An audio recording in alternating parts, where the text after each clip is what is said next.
Fear, when left unchecked, can have a profoundly negative impact on a person's life, particularly when it manifests as anxiety disorders such as phobias, obsessive compulsive disorder, OCD, and post-traumatic stress disorder, PTSD. These conditions can disrupt not only daily activities, but also the core aspects of a person's identity and relationships. The unsettling reality is that these disorders are often persistent, overwhelming, and deeply entrenched in individuals' lives, leaving them feeling powerless to break free from their own mental constraints.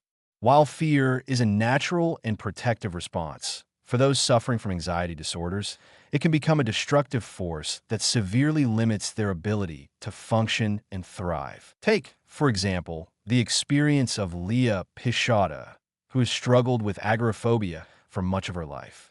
The disorder, which causes intense fear of places or situations that might provoke panic, has stolen opportunities from her, including her ability to hold down jobs, drive independently, and even attend major life events like her middle school graduation.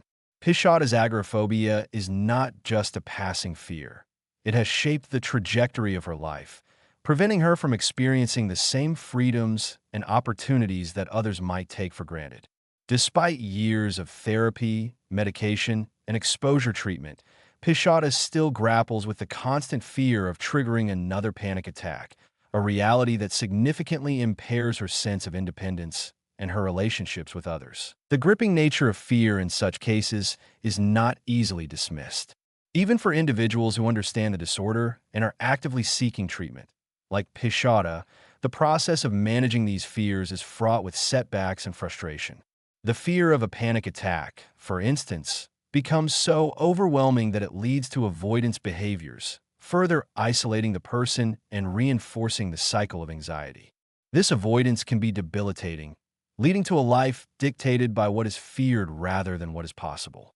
Such a life is often marked by missed experiences, regrets, and the harsh realization that the person is no longer in control of their own life. Similarly, the experience of Jenny Kempton highlights the intrusive and consuming nature of obsessive-compulsive disorder.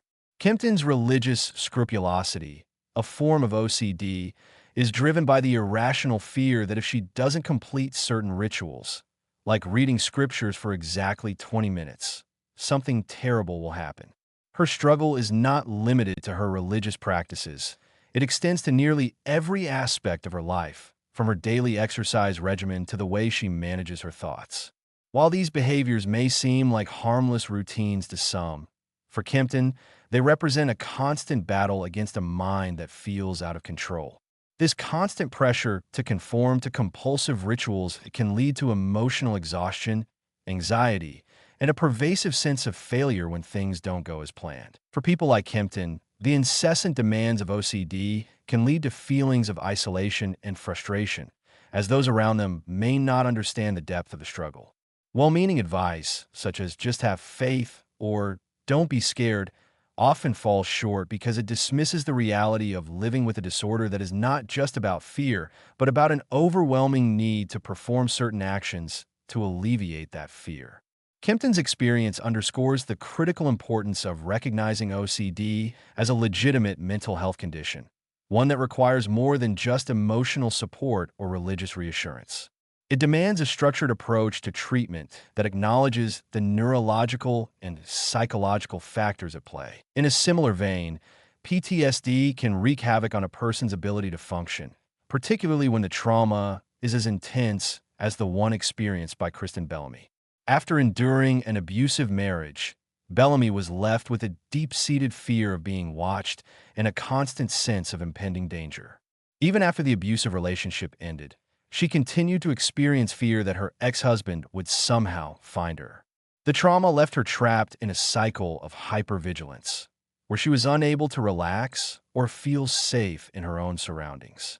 The constant anxiety prevented her from truly moving forward, keeping her on edge even when no immediate threat was present. This is a painful reminder that the effects of trauma extend far beyond the immediate experience, often infiltrating a person's daily life for years, if not decades. The toll that fear takes on someone suffering from PTSD is not just emotional. is physical as well. Bellamy's constant need to be alert, her hyper-awareness of her surroundings, and her overwhelming fear of being vulnerable drained her energy and her capacity to engage in normal activities. Despite her efforts to push through and continue with her life, the fear was always lurking, stifling her ability to live freely. And even after treatment, she still faces moments of fear that challenge her ability to move forward. This speaks to the long-lasting impact of trauma and how difficult it can be to completely overcome the effects of PTSD. These examples highlight the severe impact that fear can have when it spirals out of control, leading to profound disruptions in daily life. Whether it is the avoidance behavior seen in agoraphobia, the compulsive rituals in OCD, or the hypervigilance of PTSD, the emotional and psychological toll of fear can be overwhelming. The unfortunate reality is that even with the best efforts, whether through medication, therapy, or support from loved ones, the grip of fear is often relentless and difficult to shake. It can result in a lifetime of coping mechanisms, each one designed to manage the fear, but often reinforcing the very patterns that cause the suffering in the first place. The impact of these anxiety disorders is not limited to the individuals suffering from them. Family members and friends often bear the burden of watching their loved ones struggle, feeling helpless and unsure of how to provide meaningful support. The social isolation, financial strain, and emotional burden that come with these disorders can lead to strained relationships and a sense of disconnection, further exacerbating the problem. In many cases, the person affected by the disorder may withdraw from others entirely, both because of the fear of triggering an anxiety episode and because they fear the judgment or misunderstanding of those around them. Ultimately, the pervasiveness of fear in these conditions serves as a stark reminder of the importance of early intervention and sustained support. It is essential that society not only acknowledges the gravity of these disorders, but also takes meaningful steps to provide the resources and understanding necessary to help those who are affected. While treatment can be effective, the path to recovery is often long and fraught with setbacks. And even with the right treatment, fear can remain a constant companion, lurking in the background of everyday life, challenging the individual's ability to live fully.